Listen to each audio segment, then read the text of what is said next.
په زړه کې ستا لپاره کوم بغض او نفرت و په دې وخت کې هغه بغض او نفرت د مخکې نه نور زیات بل شک به ولکړ کو رسول الله صلی الله علیه وسلم ته راغلم د دغه حالت به ورته وي رسول الله صلی الله علیه وسلم ویل زما د امت ابو جهل زما د امت فرعون د هغې فتنه او شر د موسی علیه السلام د فرعون نه هم زیات و هغه چې کله مرګ وکړ په هغه کې کلمه ویلو کوشش کوي کلمه وایي او زما د امت فرعون هغه په دې وخت کې خپل غرور او تکبر د هغه ختم نه شو دی وکړي دا خبرې دي بهر محترم دې کې تقریبا اویا کسان دیو ژوندي ونیول او اویا کسان دی وکتل دغه دیو کې کویو دا ټول دې کوی ته ور واچول سوا دا یو کس نه د امیه نه چې دغه بدن پړسېدلی و او دبنه چې دغه بدن پړسېدلی و دې نه چې د وردي لرې کول جنګونو دا نیسلی زه شو نو په دغه ځای کې خاورې ورباندې واړول او د ده بچي ابو حذیفه چې دا مسلمانو د مسلمانانو صف کې ولاړ د پلار چې راخور یې زر زه شو د پلار دی حالت ته کاته په د مخ باندې ډېر د غم او خفګان احساس رسول الله صلی الله علیه وسلم ورته اوس کې وظیفه په زړه کې د څه خیال تېر شو ورته یې وویل د الله پیغمبره په زړه کې مې هېڅ خیال تېر نه شو سوا د دې نه زما پلار صاحب رایې و حلیم و بردبار و پوه و زما امید و چې د ده پوهه به د اسلام طرف ته رهنمایي وکړي لیکن دې په خپل کفر باندې مړ شو ماته د دې خفګانو زما پلار دومره پوهه دومره سردار صاحب رای زما خو امید دا و چې دغه پوهه به د اسلام طرف ته راولي هغه اسلام طرف ته رانوسته په کفر مړ شو بس دا خبره خو هسې ډېره سخته خبره ده د پلار لاس سړی ګوري او په دغسې حالت کې ګوري خو یقینا صحابو چې کومه جانثاري کړې وه یقینا تاریخ د هغې نظیر او مثل نشي کولی بیا رسول الله صلی الله علیه وسلم دا صحابه کرام دا کوم کسان چې ونیولی شو د دې په باره کې مشوره ووته صرف نظر او غلا د ګستاخان رسول الله صلی الله علیه وسلم قتل حکم کړی دی قتل کړل باقي چې کومونه هغې نه فیده واخیستل پرېښودلی شو بیا اوږد تفصیلات خو بله په دې جنګ سره د اسلام شوق او شوکت قایم شوی دا هغه جنګ و چې په دې سره د اسلام او د کفر په منځ کې هغه فرق راغلی و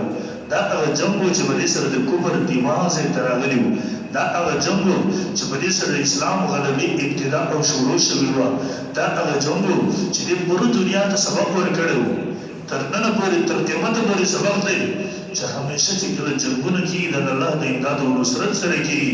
جنګونه کله د اسلحې او د ټکنالوژي په زور نه کېږي هغه وسایل اسباب دې موږ تاسو ته الله رب الجلال حکم کړی واعدوا لهم ما استطعتم من قوه تاسو د کفر خلاف تیاری وکړئ هر قسمه ټکنالوژي اسلحه حاصله کړئ خو همیشه د یو مسلمان او کافر په منځ کې فرق به دا وي چې مسلمان نظر به د الله په امداد باندې به وي د کفر او د کافرانو نظر هغه به د الله په اسبابو باندې هغه به د الله په امداد او نصرت باندې نه وي په مسلمان او کافر کې به همیشه د یو فرق روان او دویم نمبر محترمو د بدر د جنګ چونکې جهاد خو تر قیامته پورې فرض دی د فرضیت نشي ختمولی محترمو د کله چې مسلمان د دغه فریضې نه غافل شوی دی کله چې مسلمان هغه د دغې نه غافل نن که تاسو ګورئ نن پرون کفر لګیا دی هغه سره ټکنالوژي ورسره د وسایل اسباب ورسره دي هغه د مسلمانانو د خاتمې لپاره هر قسمه تیاری کوي لیکن مسلمانان د دغې نه غافل دي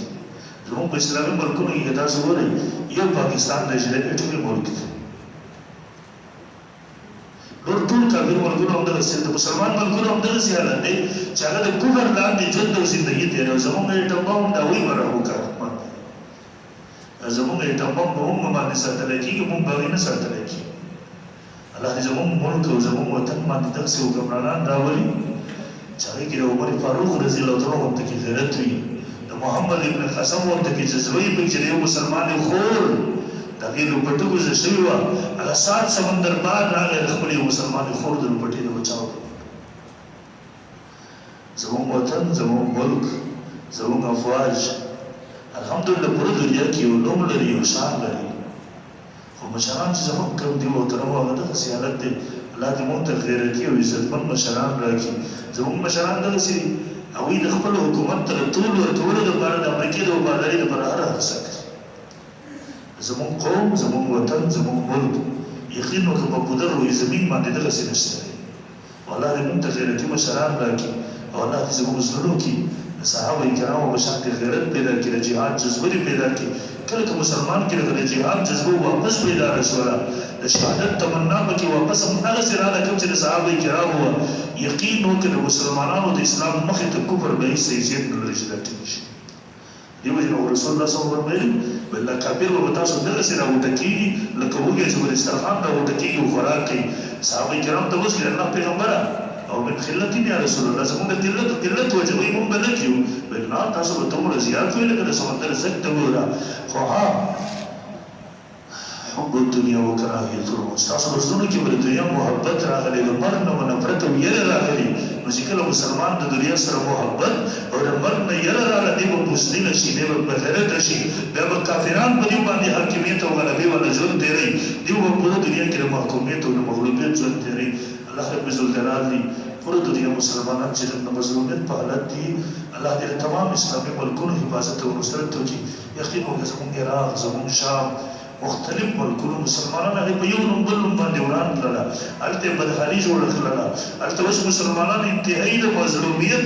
او انتهایي د کفر د بربریت د لاندې ژوند تېروي. الله دې زموږ د ملک په حفاظت وکړي او الله دې د تمام اسلامي ملکونو د مسلمانانو حفاظت وکړي. الله دې موږ ته غیرتي مشران راکړي. واخر دعوانا